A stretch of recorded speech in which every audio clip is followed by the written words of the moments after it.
I have a big family that's incredibly close. We have big family dinners every few months, meeting at my great-grandfather's estate and eating together. Typically how this works is that the women go cook for the time they're there, and the men don't. I am fully aware it's misogynistic as crap. That being said, I'm one of the youngest people in the family, and my protests mean literally nothing. Some of these women choose not to cook. However, this is usually met with a level of ostracizing. The women who don't cook are wives and long-term girlfriends, so they kind of already have a good family relationship doctored in. When I've seen new partners not cook, it's gone badly. Like completely ostracized, not speaking, cattiness, rudeness, etc. This dinner will be in 2 weeks, and my girlfriend was asked if she would attend. Initially, she said yes, which is great. I want her to meet everyone and for everyone to get used to her being around. Still, she was understandably bothered when I explained the tradition to her. I told her that I understood where she was coming from. However, it was best for everyone if she just played along. I told her this wasn't a permanent thing, and I was only asking her to do this to avoid bad treatment from the rest of the family. This is her first impression, and it isn't best if we cause waves. She told me that it was unacceptable, and that if she had to do it, she wouldn't be going. I've tried to find a compromise with her on this, but she won't budge, and she's pissed at me. She told me that if I think it's acceptable to make her do this, I'm just as bad as everyone else. While my point is, she needs to make a good first impression. Am I the idiot? Why is my girlfriend mad that my family expects her to cook for them after inviting her to dinner as a guest?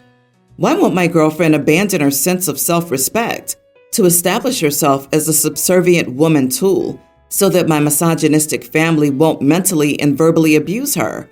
She just doesn't get it. Her protests are literally meaningless.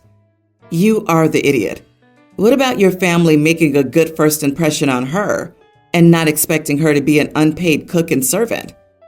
My thought exactly. OP's so concerned about the impression his girlfriend will make on his family, but they've just immediately made a bad impression on her.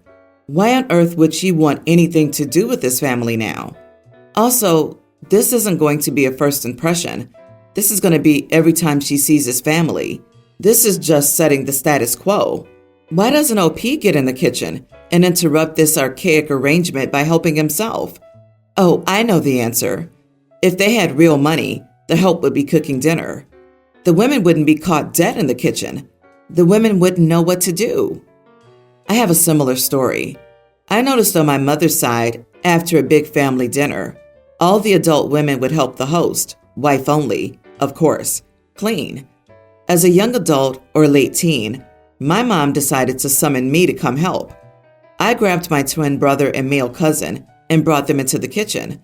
My mother told me it was women's work, but they stayed and helped. Guess what? That crap stopped happening. I agree. Why doesn't he help? Because it's emasculating. OP, she's absolutely right. You're trying to make yourself sound better than your old-fashioned misogynistic family, but you're actually no different from them. I suspect it won't be an issue for long, though. Your girlfriend seems to have seen what you're really like. I'd be surprised if she isn't considering ending things. Last Saturday, my wife had her baby shower, which was a very long event from midday until 10 p.m. Prior to this, while we were planning the baby shower and sending out invites, I had initially intended to invite my entire family. However, my wife informed me that the baby shower would be female only, which confused me. I've attended baby showers for all my female relatives in my family, so it felt like this was a cultural difference. Unfortunately, this meant I had to embarrassingly uninvite people after sending out invitations. Initially, I didn't make a big deal out of it because it was my wife's special day. However, later on, she told me that the no men rule also extended to me. I thought she was joking, but she was serious, explaining that it's customary in her family to have a ladies-only baby shower. At this point, I became upset. In a baby shower that I was paying for and planning, I was excluded from my wife's event in my home? I found it absurd. The party lasted about 10 hours, and I was expected to leave my house for the entire duration. We argued back and forth about this issue. It seemed ridiculous to me that, as her husband, I was not allowed to attend my wife's baby shower. Her sister overheard our argument and supported my wife's stance, saying that men are typically not invited to baby showers and that my presence would ruin the atmosphere and the vibe. This disagreement occurred 3 weeks before the baby shower, and even the day before the event, I tried reasoning with my wife again to let me stay, but she still refused. She also told some of her family members about our argument because I got an angry text from her mother telling me to just listen to what she says, since the baby shower's for her, not me, and that she can decide who attends and who doesn't. I still refuse to leave since it's our home, and I'm literally paying for the event. I managed to compromise by just chilling in the backyard, where everyone else was inside. My wife still wasn't happy about it, though. Am I the idiot here? Why would anyone want to attend a 10-hour baby shower, let alone host it? What was happening at this event? 10 hours? And why are you hosting your own baby shower? It's a gift-giving event, which is why someone else is supposed to host it for you. Not the idiot. The fact that you want to be so involved should be cherished, not punished. His being in the backyard seems a lot less petty when you remember that the baby shower was 10 hours long. But I can't get past OP paying for the shower. I've never seen that before. In my experience, baby and bridal showers are given by close friends as part of the gift. Having the new mom and bride plan and paying for the shower is ridiculous. She's got enough going on already. I'm from Texas, so maybe it's a Southern thing. Everyone's the idiot. You both should work on communicating better with each other. Baby showers are traditionally female only, and co-ed baby showers are more of a recent thing, with some cultures adopting the practice more openly than others. Your wife shouldn't have assumed that you knew this tradition, though, and should have expressed her intentions while you guys were planning. You're not an idiot for feeling bad because you felt excluded, even when involved in the planning. However, you displayed idiot behavior when you made the event about you and how you paid for everything. After all, you're raising a family together. Teamwork and understanding are essential. My husband, 38, and I, 36 female, have been married for 10 years and have 3 kids, pre-tween, young grammar school, and toddler. Yesterday was Mother's Day, and my husband is notoriously bad at gift giving and that sort of thing. I have rather specific taste, so I have to coach him on what I want for birthdays, Christmas, anniversaries, etc. But yesterday, he actually did a pretty good job. He had the kids all make me handmade cards, made me breakfast in bed, took the kids out of the house for the afternoon so I could get a mani-pedi and relax, and got me a nice bottle of wine with some fancy cheese and chocolate. Last night, after the kids went to bed, I thanked him for a great day and expressed how surprised I was that he actually stepped up. He told me I deserved it, but he also said that he hoped I could do something similar for him for Father's Day this year. I asked him what that was supposed to mean, and he asked me if I remembered what I did for Father's Day last year, but I couldn't remember. He then reminded me that I did nothing for him for Father's Day last year. Then I remembered that I was at my sister's wedding for Father's Day last year. My younger sister had a small, out-of-state, child-free wedding last June, which happened to be on Father's Day weekend. I was the maid of honor, and since our kids couldn't come, my husband stayed home with them while I was gone from Thursday through Sunday. I had every intention of still doing something for him for Father's Day, but I must have forgotten completely, and he never brought it up to me. So I felt a little blindsided and put on the spot when he asked me to remember what I did. I told him that I was sorry I forgot to do anything for him last year, but that I didn't appreciate being put on a spot like that. I also don't appreciate the implication that I purposely forgot or did nothing for him on purpose. I had a lot of things going on at that time last year, and I fully admit that I spaced it out and completely forgot. That's my fault, and I accept it, but don't rub my face in it. I asked him why he didn't just bring it up to me, and he said it's not his responsibility to remind me. He said he didn't bring it up because he figured I'd get defensive about it and try to make excuses, exactly like I was doing. He then reminded me that I also forgot to get him anything for his birthday last year. I told him that I didn't forget. His gift was just delivered late. He then told me he had access to our Prime account too, and he saw that I ordered it on his birthday. I told him he was being a jerk and ruining what was, up until then, a perfectly good Mother's Day. He said he's not trying to be a jerk. He's just letting me know that he needs to feel that there's some sort of reciprocation for this kind of thing.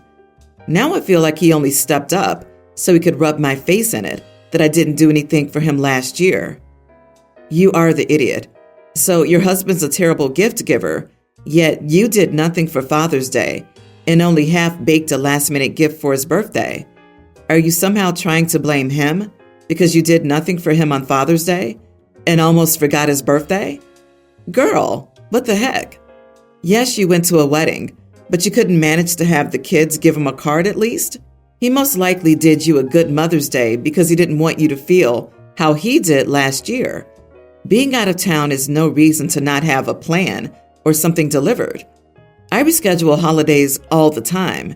It's not that hard to say to the honoree, I have to be out of town on X date, but let's do something special for the holiday, the weekend before or after. They know you didn't forget.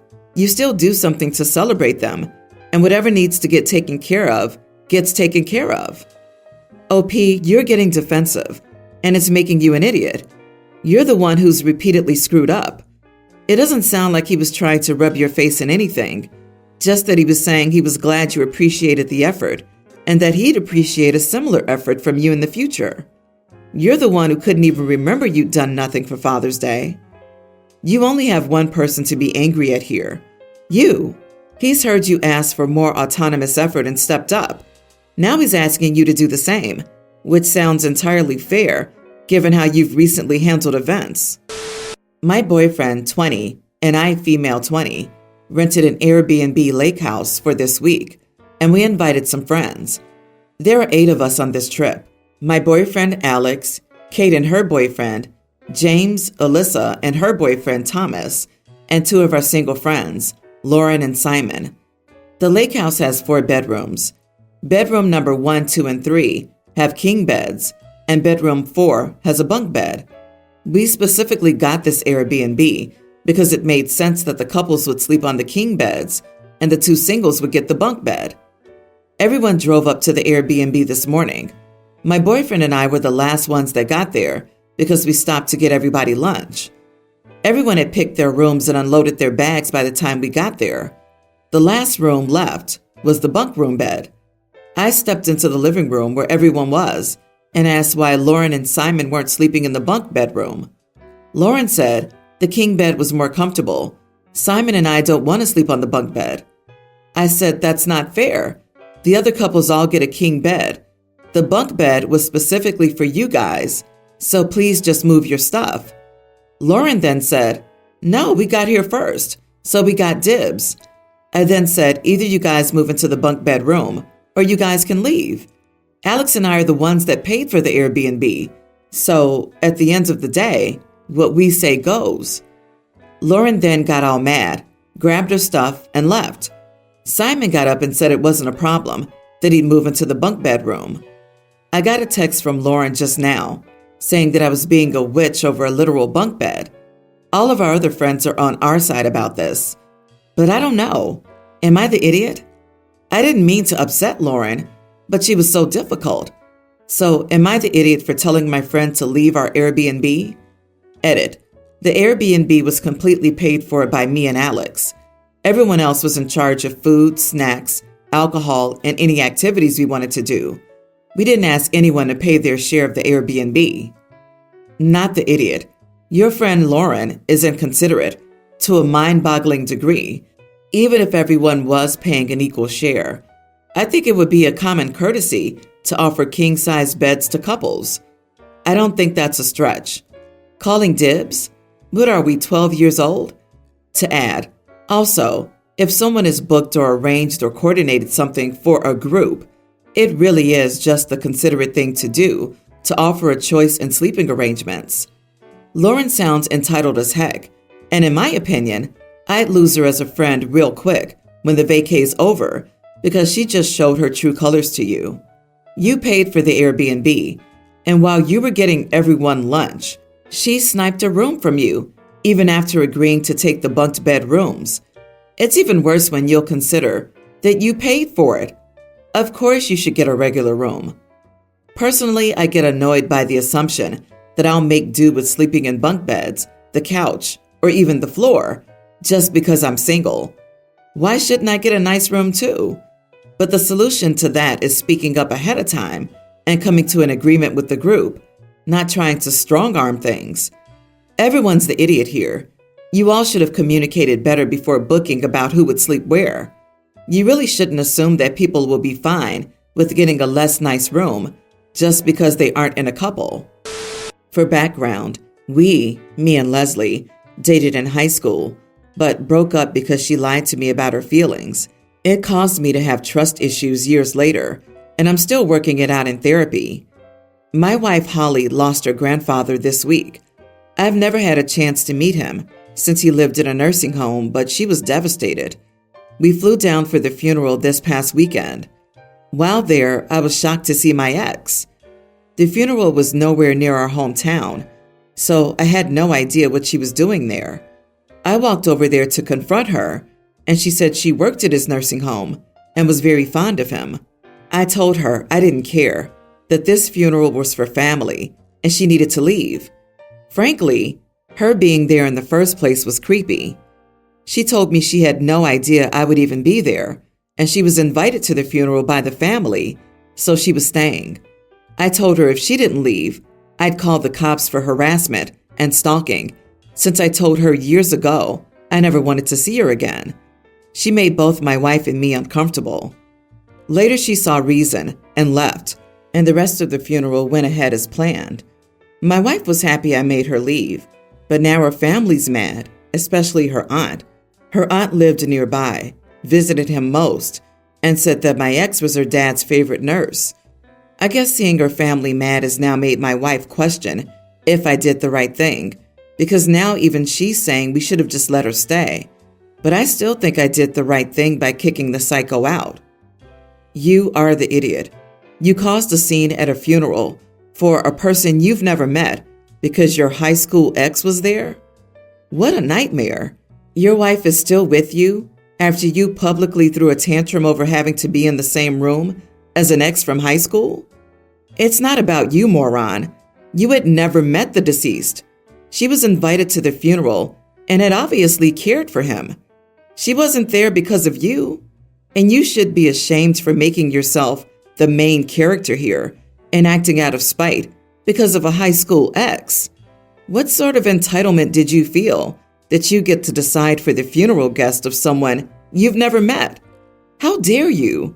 You should have left if you were uncomfortable, not her. Clearly, whatever type of therapy you're getting isn't working if the first thing you do when you see your ex at a funeral is to cause a scene, threaten to press false charges for stalking her, and kick her out of the funeral she was invited to. Of course, your wife is also the idiot for giddily going along with your adult tantrum, despite the wishes of the rest of her family and the wishes of her deceased grandfather. Both of you peaked in high school and haven't matured since.